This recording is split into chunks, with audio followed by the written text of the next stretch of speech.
J.D. Davis became known as Just Dingers Davis due to his extreme power with the Giants after they picked him up last season. But this year, he's added Just Defense to the equation as well. He's been a breakout performer for the Giants. So what is his future in San Francisco beyond this season, especially given that he's currently taken up Casey Schmitt's primary position? We'll get to that mailbag question and so many others next. You are Locked On Giants, your daily San Francisco Giants podcast. Part of the Locked On Podcast Network, your team every day.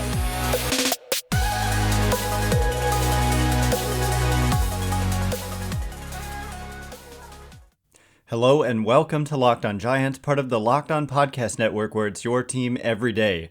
My name is Ben Kaspick, and on the show we provide daily episodes Monday through Friday, talking about the San Francisco Giants in a way that's data-driven and rational, but also simple, passionate, and accessible to all. I'm a former contributor for the baseball statistics and analysis websites Beyond the Box Score and Rotographs. I've been podcasting about the Giants since 2015, and I'm a lifelong fan.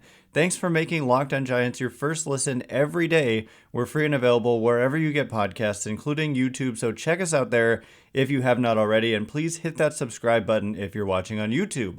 Coming up on today's show, we're going to be getting into some mailbag questions. These are left over from a week or so ago, and so some of them, the answers have already come to us, but it'll be interesting to kind of get to them. But the first question comes from FEG Knight, who says, thoughts on J.D. Davis and his strong start to the season and his future with the Giants beyond 2023 and 2024. And so, good question. It's a very good question. And the reason you say 2023 and 2024, just for those who don't know, is that he is under team control for the 2024 season in addition to this season through the arbitration process. And so he's arbitration eligible one more year after this year.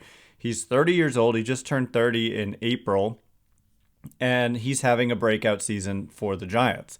He's hitting 290, 362 on base, 481 slugging. It's about 32% above league average offense that he's provided. And most surprisingly and importantly for when we're talking about his future, he is thriving defensively. And that just goes to show you that players can always improve. He was not known as a good defender. The metrics back that up. But this year, I don't need to tell you the metrics show that he is better. But if you've been watching the games, you can just see he's been very good defensively at third base. And so the question specifically is thoughts on his strong start and his future with the Giants beyond 2023, 2024. I think it's interesting just to start with 2024. Obviously, there's a lot of season left, and we'll see if he can keep this up or if there's some kind of regression with the defense or whatever. But, I mean, my thoughts are they found a player here in J.D. Davis who can be pretty much an everyday third baseman. And where that gets so interesting is that Casey Schmitt is now in the major leagues, and his primary position is third base as well. And so the way I potentially see this playing out, and I could be off, but just as of this moment, is that Brandon Crawford is not only not performing well this season, and somebody posted this on Twitter like 2 days ago, it was before the most recent game, that Casey Schmitt had more hits on the season already than Brandon Crawford. And Brandon Crawford has played a heck of a lot more than Casey Schmitt. And sure enough, it was true. I couldn't believe it was true. But Casey Schmitt in like a week had more hits than Brandon Crawford. Yes, Brandon Crawford went on the IL at least once, and I don't have the plate appearance totals pulled up in front of me, but the point is that Casey Schmitt is obviously doing well. Brandon Crawford struggled last year, and so far at the plate, for the most part, has struggled this year. And actually defensively as well, he's had some struggles at shortstop. And then you think about the fact that they tried to sign Carlos Correa. I mean, they literally agreed to terms with Carlos Correa pending a physical, and just a freak thing happened, and the physical was failed. they were trying to get a shortstop. And I think there's good reason for that because it was, we're coming up on the last year of Brandon Crawford's deal. This is the last year of Brandon Crawford's contract. And if you look at like the past several years, there have been really strong free agent classes at the shortstop position. But coming into this upcoming offseason, there is not a really strong free agent class. And so there's not a Correa or a Trey Turner or a Xander Bogaerts to go out there and sign this offseason, or at least try to.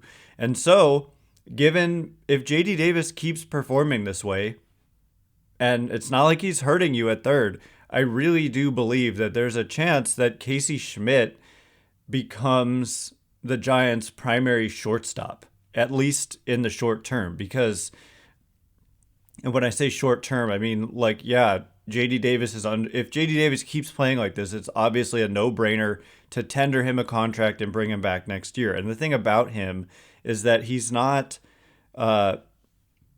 someone that really is that versatile. I think he's kind of just like a third baseman first and foremost. I guess he could play some first, but you've got LaMonte Wade Jr. doing amazing at first. And you've got Thairo doing amazing at second, Davis doing amazing at third, and really the one position where you're not getting amazing infield production, catcher notwithstanding, is shortstop from Brandon Crawford. And so I really think that's kind of how Casey Schmitt fits in. So anyway, JD Davis grew up a Dodgers fan, but he grew up local to somewhat to the Bay Area, Elk Grove, right, I think. And so there's something to players being comfortable around where they grew up. And so I think that if he keeps playing like this, he's a guy that you might want to keep around beyond just the next couple years. So he potentially is an extension candidate, especially if the season continues to play out and Schmitt continues to play a bunch of shortstop and he proves that he can hit and he proves that he can play defensively that shortstop position, given it's not his natural spot. Third base is his natural spot, but to me, I mean, he's got the arm. He's got basically the best arm in baseball from an infielder. He's proven that. He's already got 3 of the top 4 throws from an infielder all year, and including the number 1 and the number 2 spots, and he's been up for a week. And so obviously, I mean, he's just going to consume the entire leaderboard for strongest throws. So he can certainly handle the shortstop position from a throwing perspective. And it's not like, I mean, I just think he should be able to be at least okay, but probably even better than that defensively at short. So that's kind of a long-winded way of answering your question that, I mean, there's other shortstops coming up through the system. Like you look at Marco Luciano, whatever, but a lot of people believe he'll have to move off of short and that maybe he's a long-term outfielder. And so these are good problems to have. And that's how I just see it right now, is that they're going to give Schmitt a lot of looks at short this season. And if he proves he can do it, given that the free agent class is weak at the shortstop position, you could be looking at 2024 starting shortstop Casey Schmitt for the foreseeable future at that position, at least until if Davis departs. So anyway, coming up in just a minute, we've got a lot more questions and answers to get to, including, do I think the next superstar level player on the Giants will come in free agency or homegrown? It's a good question because it's not just about shortstops. There's Shohei Ohtani, for example, out there this upcoming offseason. So we'll get into it in just a minute. But before we do, I want you to know that this episode is brought to you by Bird Dogs, the most comfortable and good-looking shorts I've ever tried. I just tried them on last night, and their comfortable fit, comfortable feel, and stretchy texture is just makes it a dream come true to wear these shorts, and the versatility that they provide because they are very good looking. And I'm telling you, my girlfriend, she's looking at me in these shorts and she says, these are the best shorts that you've ever owned, and that you could wear it on a date. And I know that I could obviously wear it if I go golfing or something like that. You could wear it to work even potentially. They're just versatile, good looking, and yet extremely comfortable. And that's a combination that you can't often find or ever find, but it's been found with Bird Dogs. So go to birddogs.com/lockedonmlb. And when you enter promo code LockedOnMLB, they will throw in a free custom Bird Dogs Yeti style tumbler with every order. I got mine. It is great quality. It is indeed a Yeti style tumbler, and it's going to be thrown in for free with that code LockedOnMLB. So head to birddogs.com/lockedonmlb and use that code LockedOnMLB today. All right, as promised, more questions and answers to get to, certainly. And thanks again for making Locked On Giants your first listen every day. Every dayers tomorrow, we're going to have a fresh batch of mailbag questions. I'm going to put out a prompt tonight, but also we're going to analyze some players in the minor league system who are coming up. There are some questions we'll get to today that address some minor leaguers, but we'll get even more like Wade Meckler. I think a lot of you are interested in him. Really interesting guy to follow, getting promoted to Double-A. Von Brown being activated off the IL and going to Double-A, and obviously Luis Matos with the promotion, which we discussed on yesterday's podcast. A lot going on in the Giants system, and it's noteworthy how aggressive they have been, which kind of goes against how they've acted in recent years. So anyway, the Giants play the Marlins this Friday at, I think, what time is that game at? 7:15 Pacific. Catch every pitch of the Giants' hometown broadcast with Sirius XM on the SXM app. Search Giants. So, and it's going to be Anthony DeSclafani on the mound against reigning Cy Young Award winner Sandy Alcantara in Game 1, although Alcantara is not having a great season to start. But getting to the additional mailbag questions, Dylan says, do you think the next superstar level player on the Giants will come in free agency or homegrown? And I think there's probably a fraction of people who believe Casey Schmitt could be that guy at this point. I think it's too early to tell, and the performance has been bonkers if you look at the offensive package. And so is Casey Schmitt that next superstar level player? I don't know yet, and I'm always going to throw a little bit of caution when we're talking about superstars and we're talking about a week's worth of games. But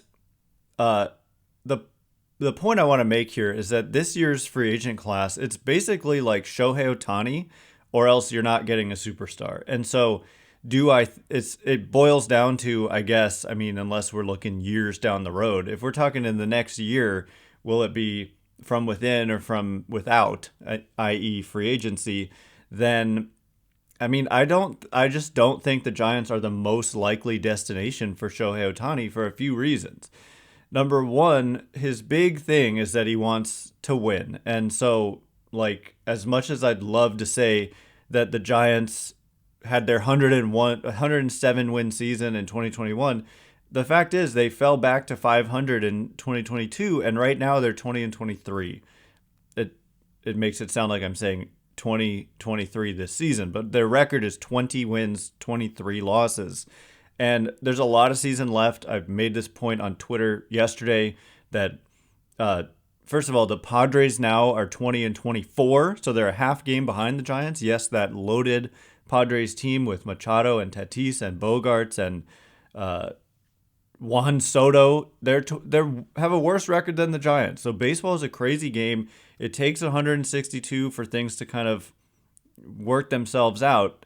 So if you're objectively still thinking the Padres are a good team, then maybe don't judge the Giants too much based on them being 20-23. If you're not going to judge the Padres too much based on them being 20-24. And also the Mets, they ended up winning, but had the same record as the Giants. The Phillies, who were in the World Series last year, have the same record as the Giants.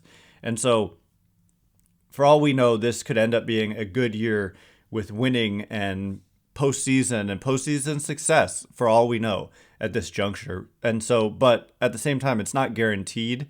And he is just sick and tired of losing in Anaheim. And so I think that a team like the Dodgers, who have all the tools to lure a guy to their team, and plus it's barely a move. He could probably stay wherever he's living right now. He could probably stay there and continue to live at his home and then just switch from the Angels to the Dodgers. So obviously that would stink for Giants fans if Ohtani goes to the Dodgers, but the Dodgers are consistent winners of like 100+ games just year in and year out. And even this year, people kind of counted them out a little bit, and yet they're having a great run again. And so I think a team like that, a team that's just consistently a first place team and that always goes to the playoffs, is kind of what Ohtani might be looking for. So your question wasn't really about Ohtani, but again, I mean, I think if there were a bunch of superstars again in free agency this offseason, I would probably say that I would expect it to come through free agency, because they clearly tried to get that superstar player when they went after Aaron Judge and made a really competitive offer, and they had an agreement with Correa and it fell apart. It's just crazy that that happened. And by the way, go check out Carlos Correa's numbers. He's been worse than, he's been like Michael Conforto when Michael Conforto was struggling. So again, that's what I'm saying. Baseball is a crazy game, and it's early, and it's too early to judge. But if the Giants had signed Correa and then he played like this, it's not like he would have propelled them to some kind of much better start than what they've had. They might even be worse off than what they've been, because it would probably mean J.D. Davis not playing and Crawford would be at third. I don't know. So anyway, to answer your question, I'm going to just bet on some of the talent coming up through the system. I don't know if it's Casey Schmitt, but so far so good. You've got Kyle Harrison looming. I don't know if a superstar can be a pitcher in your mind.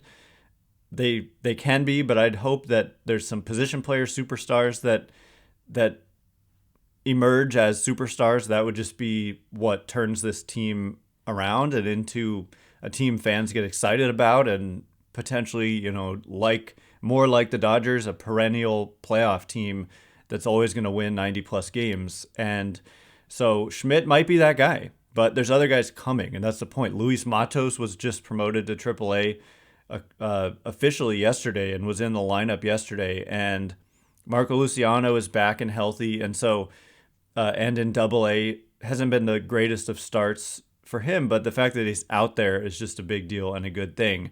So I'm going to say within, simply because the free agent class is so thin on superstar talent outside of Ohtani. There's basically none. And the odds of getting Ohtani, it's possible he goes to the Giants, but there's also going to be a lot of other teams that are interested, and we'll see. I see the appeal of some of the other teams perhaps ahead of the San Francisco Giants. So coming up in just a minute, we're going to be discussing, have the Giants given up on signing big-name free agents? Some of Larry Baer's comments about drafting and developing and how that is going to be critical to the future of the team. Have they just decided that have they thrown in the white towel, the white flag, and said, this is not going to work for us. We have to come do it from within. We'll also get to Patrick Bailey and Marco Luciano as well. So stay tuned for that. But before we get into all of that, this episode is brought to you by So Rare. Our new sponsor, So Rare, is a revolutionary fantasy baseball game and marketplace transforming fans into owners with officially licensed digital cards featuring players from across all 30 MLB teams. Unlike other fantasy baseball platforms, So Rare managers truly own their fantasy experience, collecting, buying, selling, and competing with player cards against global opponents to win epic rewards. Win or lose, you still own your cards, and there's no cost to play. Plus, the more you win, the more you advance, collecting increasingly powerful cards and accessing next-level competitions and rewards. So Rare, by the way, recently partnered with MLB All-Stars Juan Soto and Julio Rodriguez to serve as brand ambassadors. Head to sorare.com/lockedon. That's spelled SORARE.com to draft your team of free player cards, set your lineup, and start competing today to win epic rewards. Again, that's sorare.com/lockedon to start playing today. All right, here we go. More questions and answers. Thanks again for making Locked On Giants your first listen every day. Everydayers, tomorrow on the show, more mailbag questions, a fresh batch. We're going to, now that Casey Schmitt is here, I anticipate some questions about him, and things change throughout a season, and this has been an interesting week plus for the Giants, so I can't wait to get to some fresh mailbag questions and then some more updates on a lot of guys in the minor league system, including Wade Meckler and others. The Giants, by the way, play the Marlins at home at 7:15 Pacific. Catch every pitch of the Giants' hometown broadcast with SiriusXM on the SXM app. Search Giants.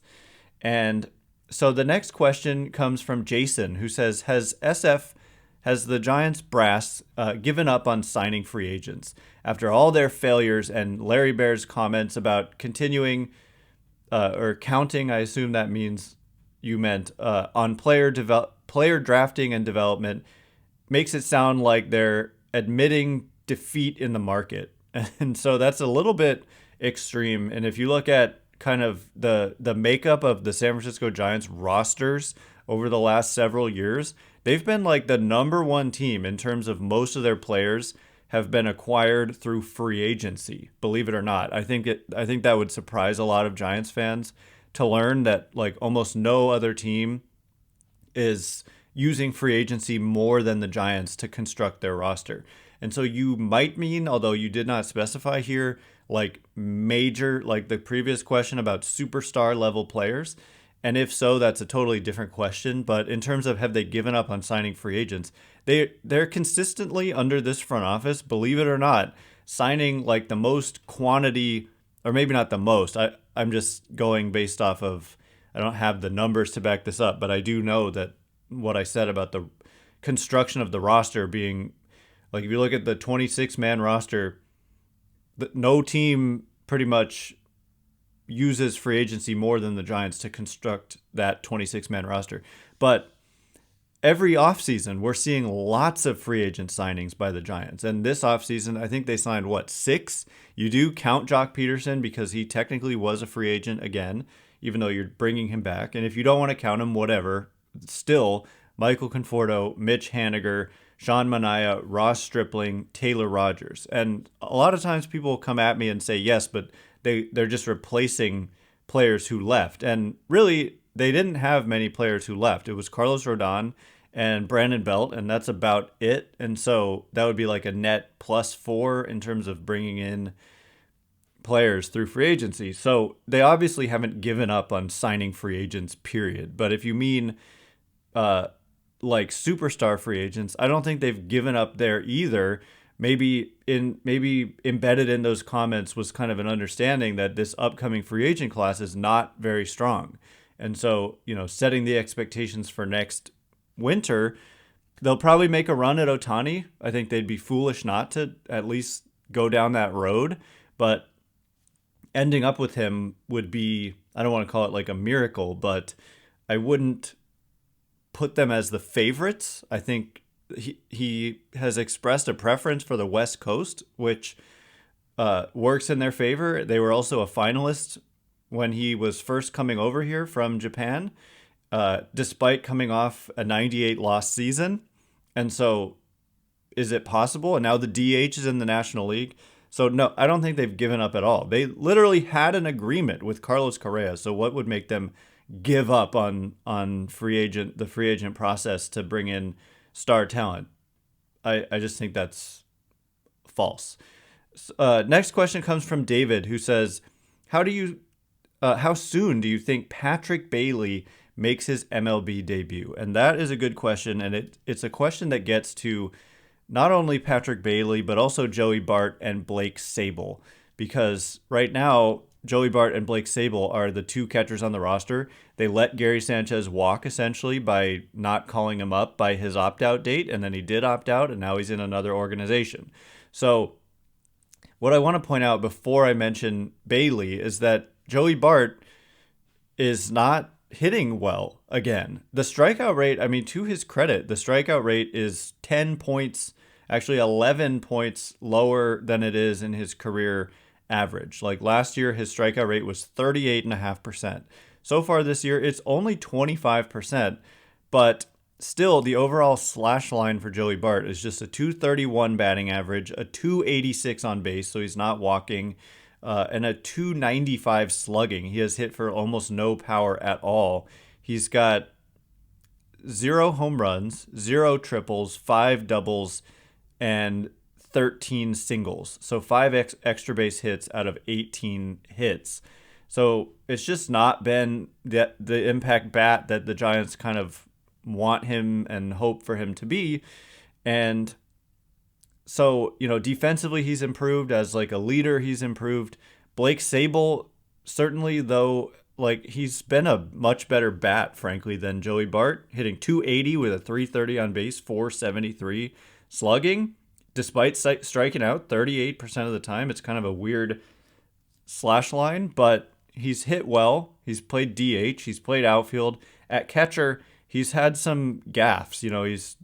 He's just let some balls, some pass balls and some failures to block some pitches, and maybe not the best thrower. And so it's just an interesting dynamic right now with those two.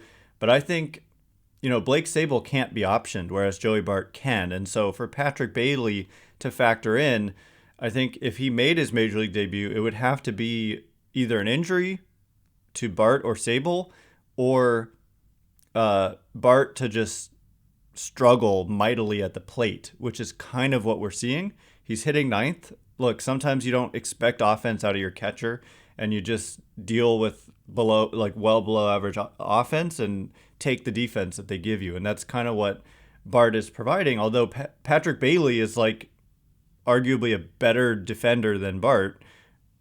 It remains to be seen. I haven't seen him catch a ton, but he won a minor league Gold Glove at the catcher position.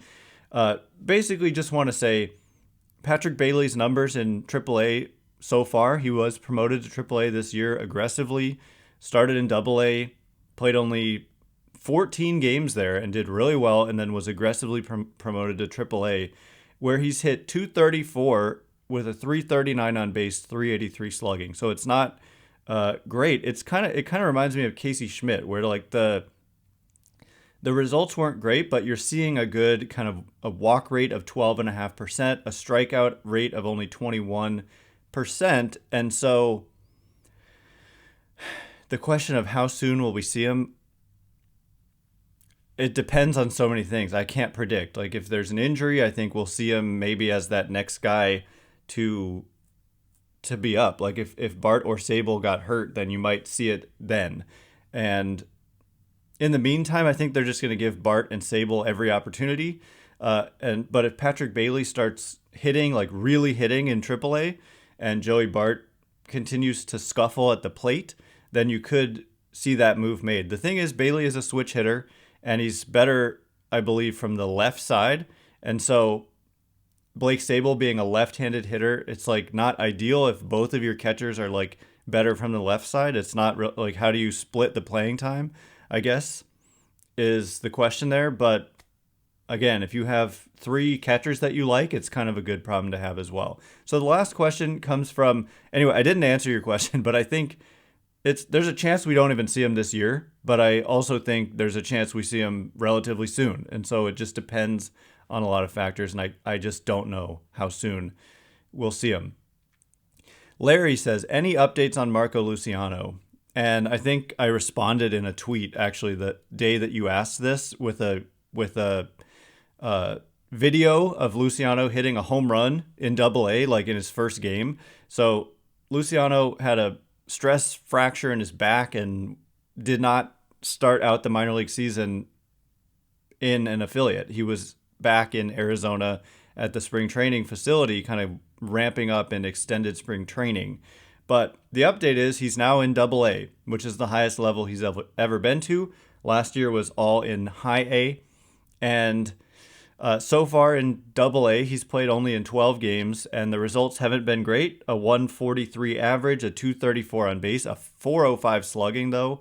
So he's hit for some power, hit 3 home runs already in those 12 games, and hit a home run to the opposite field last night. So I wouldn't kind of read too much into the numbers at this early stage, but the fact that he's playing, as long as he's healthy, you just check the box scores every day. The one thing I want to point out, 38% strikeout rate, that really needs to come down for sure. So that's something to watch, and just looking at box scores every night or watching the games on MILB.TV to check in on him. Nice 10.6% walk rate, but the 38% strikeout rate really needs to come down like 10, 15 or more points for him to be considered for any kind of promotion. So anyway, that is all the time we have for today. Thanks again for making Locked On Giants your first listen every day. Everydayers tomorrow on the show, more mailbag questions, a fresh batch, and also looking across the whole minor league system. An update on Kyle Harrison, who had a start last night. How did that go? Wade Meckler's kind of meteoric rise right now through the system, and then those mailbag questions as well. Also, the Giants play the Marlins coming up at home on Friday at 7:15 Pacific. Catch every pitch of the Giants' hometown broadcast with SiriusXM on the SXM app. Search Giants. Once again, my name's Ben Kaspick. Check me out on Twitter at Ben Kaspick, Kaspick. If you like this show, please consider rating it or leaving a review. It helps me out a lot. So thanks in advance, and thanks to everyone who's done so already. Can't wait to be with you again tomorrow. Thanks again for listening. You are now Locked On Giants.